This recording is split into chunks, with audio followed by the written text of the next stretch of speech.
Because when we begin to talk vision, and people don't understand, then we immediately climb up on our ecclesiastical horse. Because you ain't holy as I am, and you don't have the Lord, you're not connected to, see, I got that special phone number. You don't have that. Nobody else can't call. And so we immediately began to think that they are less worthy in the eyes of the Lord. But that's not it at all. Sometimes, baby, you just got to go back and say, listen, this is what I'm talking about. Are y'all walking with me in here? Here is the importance. Here is the importance. I don't care how wonderful your vision is. Everybody will need somebody to connect to the vision. You better wake your neighbor up, because if they miss that, they might miss the whole point. Everybody needs somebody to connect to the vision. That's why you have to speak it and go back and explain it. Are y'all walking with me in here? I need to tell you that ministry leaders and heads of households and supervisors on jobs and parents and so forth, don't expect people to get it the first time you say it. I hope somebody's taking notes. Just because you say it does not mean that everybody is going to immediately jump on board.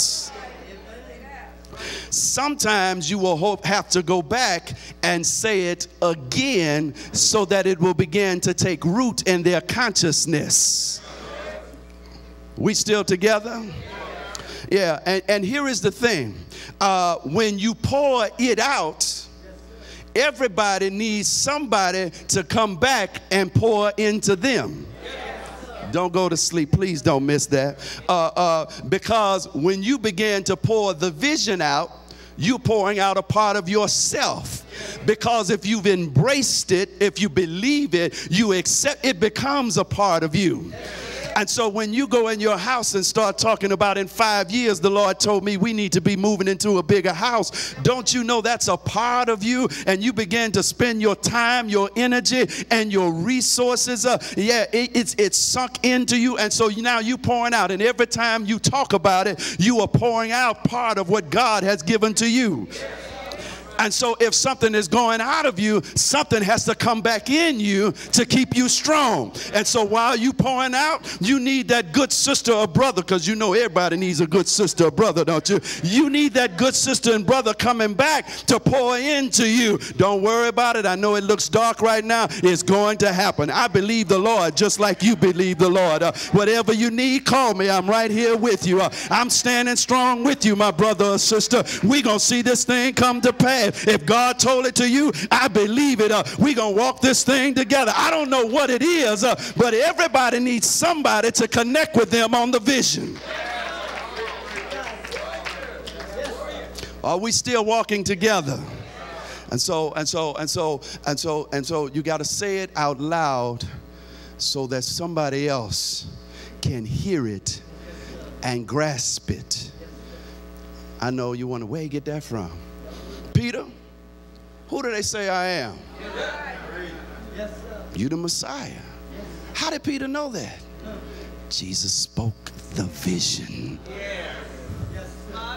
Is this helping anybody?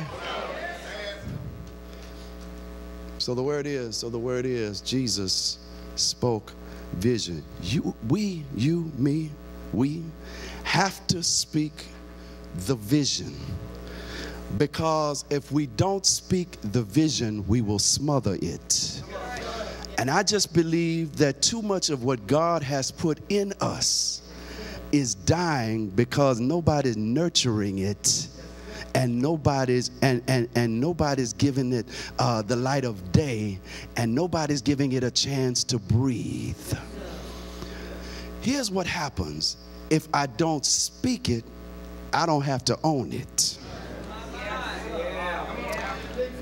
If I don't speak it, I can pretend I didn't hear it.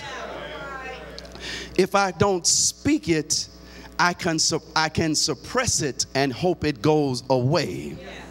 But look at what happens when you say it out loud. in the presence of others. Now you have to own it because you said it. You are with me in here? Now you have to, now not only do you have to own it, but you have to do everything in your power to make it happen. I think it's lazy people and apathetic people that will not speak the vision. I think it's people who are afraid of responsibility who will not speak the vision. But if you know God gave it to you, baby, you have to say it out loud so you can own it. And then when you own it, go on and work it. I got one for you. Did you notice what Jesus said? If I let this temple be destroyed, in 3 days I'll raise it up again. It appears to me that he understands or takes a big risk by speaking this thing out loud. Other people have died, but they have died and been brought back to life. Other people have died and been brought back to life only to die again. But this joker is talking about, I'm gonna die and I ain't never dying again. I just brought that to your attention, dear heart, to let you know you got to speak it, baby, to show you ain't scared. Take some risk every now and then. Stop being so careful about what the Lord is doing in your life.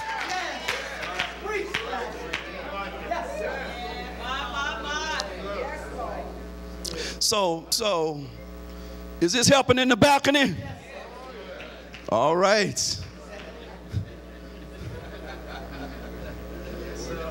He spoke vision to the people.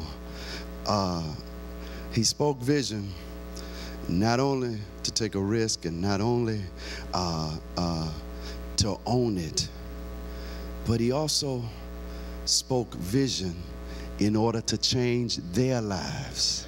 Listen, there are some people who are in your circle whose lives are stuck in whatever they're in because you're not speaking up.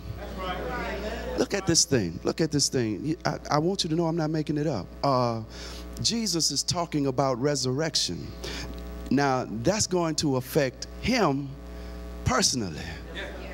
But can I ask the question, did the resurrection affect anybody else in here? Anybody else? Life changed because of the resurrection.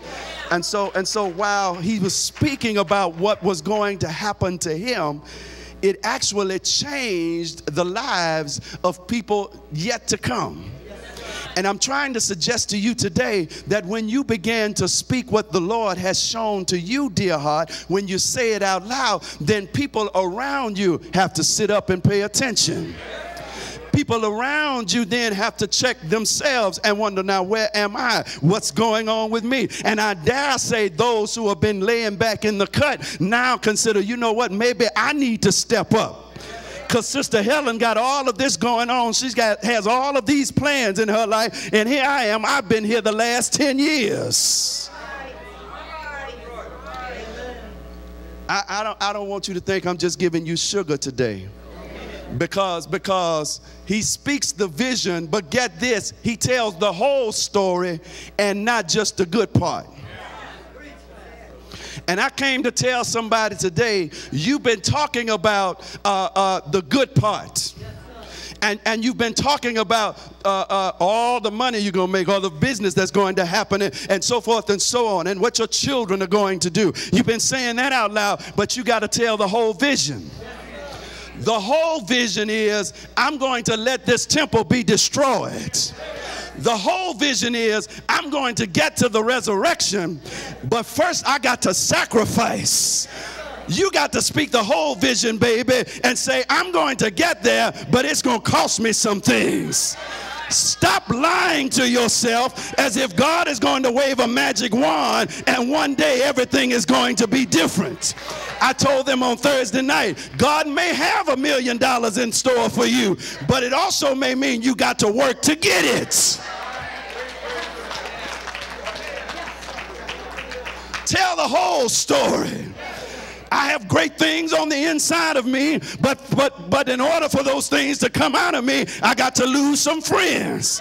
Some of you jokers that's with me today, not gonna be with me tomorrow. Some people have got to stab me in my back because I can't get vision unless I go through some things. I got to have some early mornings and some late nights. I've got to shift in my theology if I'm going to get to the vision. So not only will it cost you a risk, it will also cost you sacrifice. I'm done. I'm done. Is this helping anybody? One more word about speaking the vision. I noticed that in this particular episode, Jesus does not speak vision to his friends, but in fact, he says the vision out loud to his foes. In all of this talk about call it like you see it, in all of this talk about speaking the vision, I'm reminded of how life has beaten us so, and we've gone through so much that we have taken on the attitude that you can't say everything around everybody. In fact, many of us have God's plan in our hearts, in our consciousness, but we don't say it out loud because we think something gonna happen to it. Somebody say, call it like you see it. If I say it out loud, they might stop it from happening. If I say it out loud, they might beat me to the punch. If I say it out loud, they may not like me anymore. Look at this. Jesus speaks vision to his foes. They ain't like him anyway. I got news for you, baby. They don't like you anyway.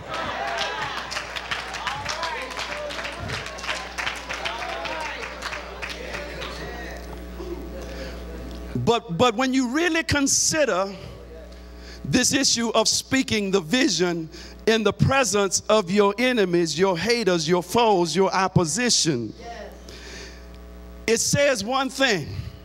You have to understand that when Jesus started talking about going to the cross and resurrection, the devil did not want him to get there.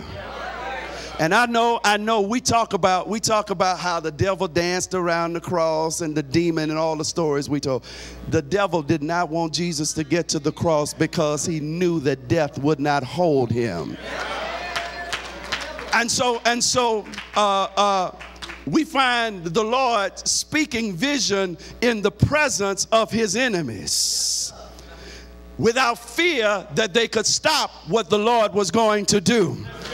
You got to know that the devil employed any and everybody and everything he could to try to stop the vision from coming to pass. But Jesus had nerve enough and gall enough and courage enough to say what the Lord was going to do, even though he knew that they wouldn't like it and they would do everything they could to stop it. Somebody remembers that along the way, Peter tried to discourage him from going to the cross. Lord, we're not going to let that happen. But he had already spoke the vision out loud, and so it was going to happen no matter what Peter did. Somebody will remember that along the way, the Jews, the people around him, tried to distract him. Why don't you let us make you an earthly king? When the vision was that he would become King of Kings. Let me stick a pin right there and tell somebody, don't you let some joker make you settle for less than what the Lord told you. I think I just said something right there. Don't you let somebody tell you this is good enough for you. If God didn't say it's good enough for you, it's not good enough for you. And even though they tried to discourage him and distract him, I think every Easter, some preacher somewhere stands up and says, he got up early on the first day of the week. They could not stop the vision from coming to pass. Here is why I brought you that way. Stop speaking what the Lord, stop trying not to speak what the Lord has given to you for fear of your enemies.